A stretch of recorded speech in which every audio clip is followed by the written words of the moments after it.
And that's what she would have taken, a Crossgate small bus. And that's the interesting thing, she said. I remember her telling me that it never stopped anywhere, went from Crossgate right here. It didn't stop along the way. And then it would pick up the students that were getting out of class at night class, and then they would go down to the downtown campus. And that's what the bus would do. Well, it wasn't, no, I think it was it might have been, it could have been a CDP. I don't know. Yeah, I know Doug spent a lot of time with the bus drivers. Yeah. And they pretty much, said, they knew Susie because she'd get on the bus, she was friendly with them. And they said, yeah, we knew her. We knew she'd get on the bus and she got off here. That's where she got off.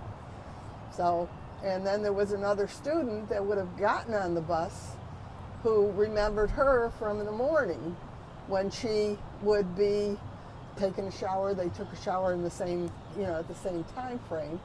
And she remembered Susie because of her long hair. And she said the only other time she ever saw her was getting off the bus because she was going to the downtown campus. Well, talked to her 100 times. Yeah. And she finally got fed up. She didn't want to talk anymore. I can understand. And that's the witness who said they saw her on the bus that night. Yeah, that's it. Plus the bus driver. And Doug talked to the bus driver many times. Yeah, he even took the bus. He even got on the bus to do the route. And, they talked and, whatever. So this tall building behind us, is that where the young woman would look out and watch? Yeah, I believe that's it because she said it overlooked visitors' parking lot. So you have that's another quad. So just to orient ourselves, because everything looks very different right now. Yeah. So you could base here, the Collins Circle, the road is the same here. So there's no difference, but it's not as developed. So you see the visitor parking, the bus shelter, the building here, the glass building over there, that wasn't there at all. I don't remember. That's what I said. I don't remember that building It wasn't at all. there. It was that still would have been visitor parking as well. Yeah. Well, actually, visitor parking. So if you see the glass building over there, that is where that was the parking lot for visitors. And the reason why that's important is because the lanyard was found that said Susie's name on it. That was found around April. Yes, it was found about a month later. Yeah. Yeah, a little amount of snow. It was very icy. It wasn't that snowy during that time missing. 1998, I know the weather. I followed that weather pattern. It was no snow right up until right after Susie went missing. And before that, anytime there was any precipitation it was rain or freezing rain. Even New Year's Eve it was freezing rain.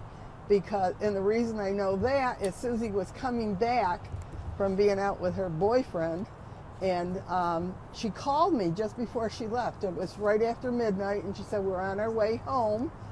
And then she didn't come, and I was really getting worried because it was freezing rain. And what happened is they were building this bank on the corner of where she had to turn up, and apparently one of the workers left his, heater or something on, and it caught fire. So they had to go back up and go around and come in a different direction. But that was because of that. Then there was no snow right up until the week after she went missing, or during that week after she went missing, and it was very little snow. So the snow plows never had to plow the parking lot. Well, and if they had, they probably would have scooped up the lanyard. Well, that was the other thing, is the police told me that they went shoulder to shoulder through that area and they never found anything. That's kind of an interesting point. They never found anything in the lot.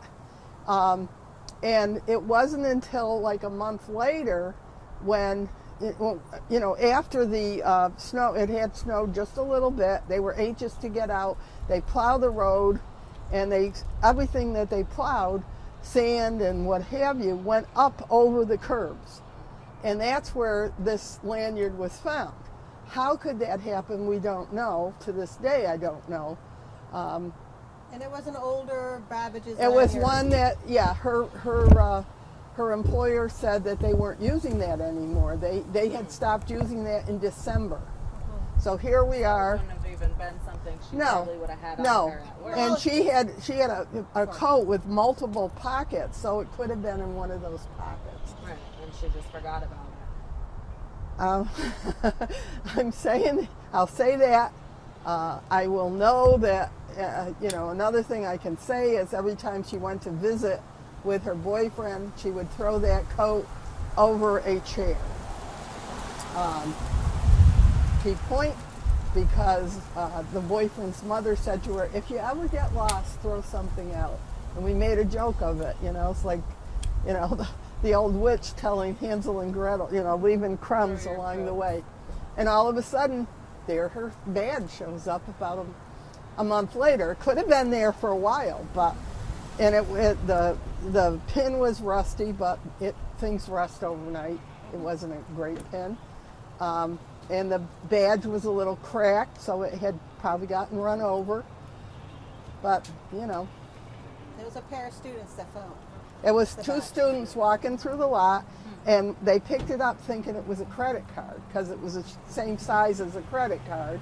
And then they threw it back down, and then the girl said, no, wait, that's not a credit card. That's, that looks like a badge. So they looked at it, and they brought it immediately over to the police. It was all over I know. the campus, so as soon as Yeah. it started, did it have Right. or was it I'm not quite sure if it had a photo. I saw it. It did have a photo. Yeah, they had postpone if you wearing her white graduation gown. Okay. Yeah, I remember that clearly because it was on every post. That well, her sign on the missing. badge also was there? I don't But think not it was on the I badge, got the, no. the pictures all over, but not on the It badge. was just Yeah. the Babbages. Yeah. Yeah. But the thing is with this lanyard being found, don't know if it was put there purposely to throw off law enforcement or it fell out, so there's questions. Was she, when you get out here, maybe someone called her over or went to visitors parking where the badge was found or the Yeah. lanyard, and then she was taken there, some The kind thing of is lure. that coat had so many pockets in it, and I'm not sure that they were all deep pockets, but there were quite a few pockets. It was one of these Australian bush coats. So it just had multiple pockets. I can't imagine that she wouldn't, if it were me, probably slip it in one of the deeper pockets, but I don't know.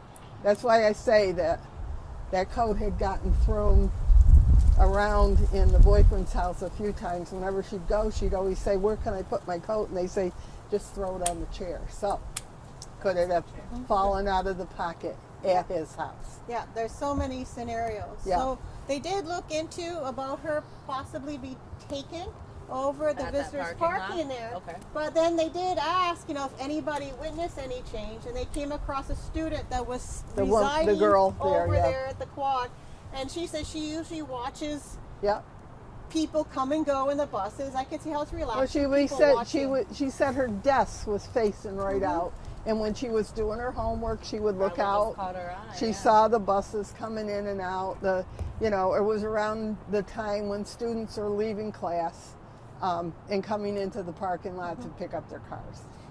So she said that there was nothing noticeable. No. However, depending on the person and how well they were able to have the person in the vehicle. What she said was, if there was any kind of struggle or anything like, she would have seen that, because everything just seemed to be going along as normal.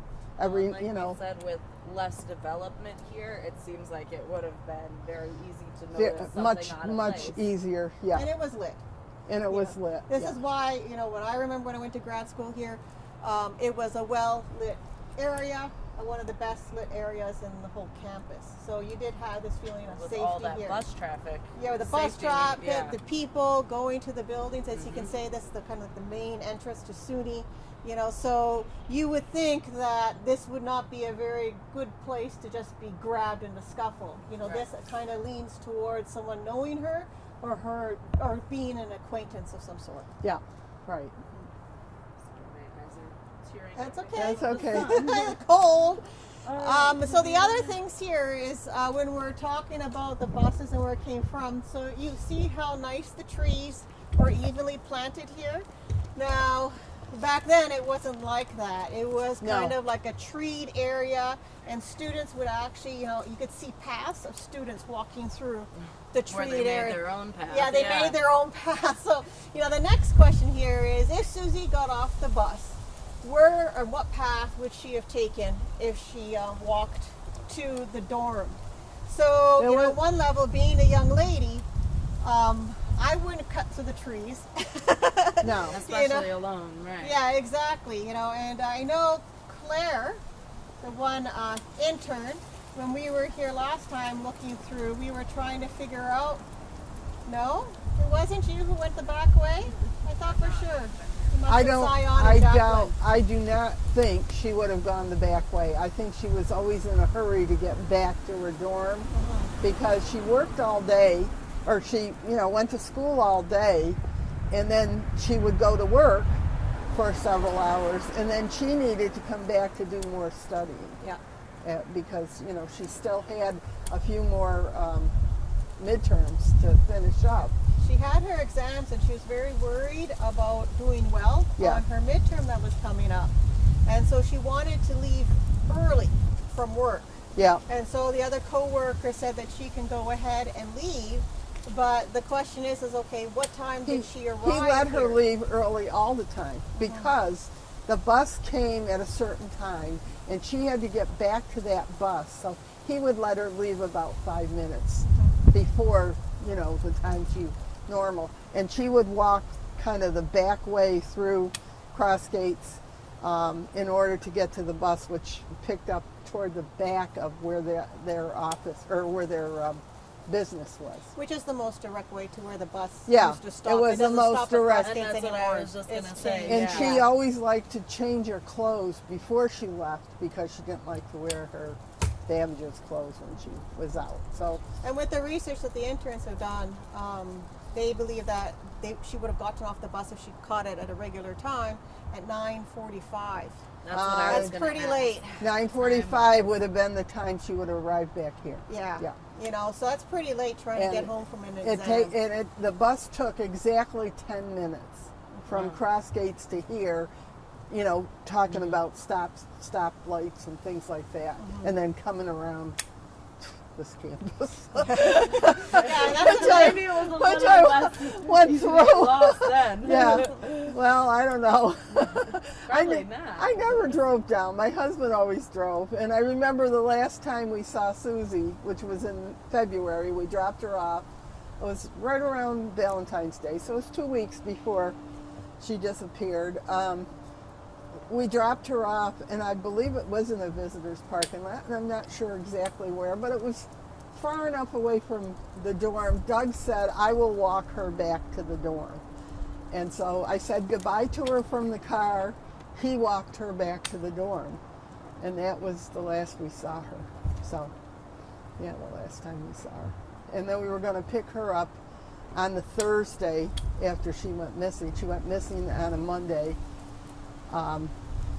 Thursday was, the day that campus got out, for spring break. And we were going to pick her up then. So that, That leads me to a question I did have, and I'm not sure, Tina, you might be able to speak to this a little more, but speaking of the midterms, it seems that was kind of what caused alarm with campus security or with police when she didn't show up to a midterm, even though you and Doug had already reported her missing. we reported her missing, but they said, oh, she probably fell asleep at somebody else's dorm. She'll be there. I mean, they really didn't deal with it right away. And they went to her classes. She didn't show up at her classes. They checked, whether or not I think a card or something, use a card to get snacks or something, or go into a machine, and they checked and they said it looked like she had gotten some snacks. Now, they didn't know when, but that was, the machine. She did have money. She had a little bin of money on the top of her computer, which was like quarters and whatever she needed to buy snacks and machines or use the laundromat. None of that was taken or touched. Everything was still on her bed like she was coming back. Her glasses. Her glasses, her her hair dryer, anything she needed. Contact lens, her contact lens case, and she wore contact lenses. Everything was there. They didn't see anything, so they said, well, we'll just sit it out. And they Didn't did. look suspicious at the time. No.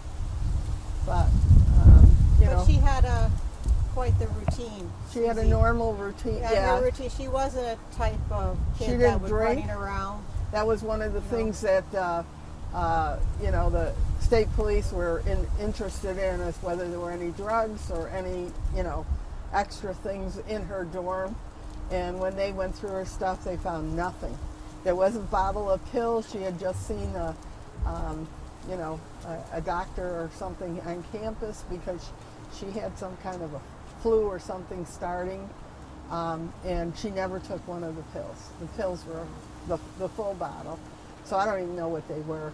But other than that, there was no alcohol. There was nothing. They could find nothing. It was just very normal. No signs of her running away. No And signs. were her friends did they have any thoughts or anything to say in the beginning of the investigation, or not really? Not really. Anything of No, value? I mean, because she pretty much kept to herself, and the girl that was in her room with her had moved from her room over the Christmas break to another side of the campus, so she was alone in her room, even though it was part of a suite. Yeah, there were four more girls in that suite. And she said every night when I would come home, they'd be sitting there watching television, and when I would leave to go to work, they'd be watching television. She said, I don't think they ever studied. And, they'd be out in the middle watching TV, and they knew she hadn't come, because when she would come back, she had a lot of keys. She had all these keychains and whatever, and when she would, it would hit the door and make this kind of a ringing sound. So they said, so Susie's back, and that's basically the extent of they really didn't have a good relationship because they were so busy doing their doing their thing with television and, running around and Susie wasn't that kind of a person. She didn't have the time to do that. She had a group of friends. Well, she had a group of friends, and when she was in her room, she would communicate, via the internet, the chat rooms, and so on. Yeah, those were her friends. Yeah, those were her friends. And she's focused on her studies. And she focused on her studies and work. Yeah, And it. there is some things that before She worked went 2 to jobs. Yeah. She didn't work just one job. There was a couple of nights a week where she would go, where she didn't work at Babbage's, and I'm not sure how she got over there, but she would go over to Troy, and she worked for another company called Genfo, and she was a really rapid typer. I can tell you. I don't know how she typed so fast, but she would type, and what she was doing was the Genfo at that time was working on medical books for Albany Medical School there, and she would be typing out of the books, and they would burn it onto a CD and then put the CD in the back of the book. So when they sell the books, they would get the CD and the book. And that's what she was doing. So she was working a couple of nights a week for them. So she was a worker. Definitely very focused. She did not have a lot of time to fool around, going to different places. That was, other than getting picked up by that.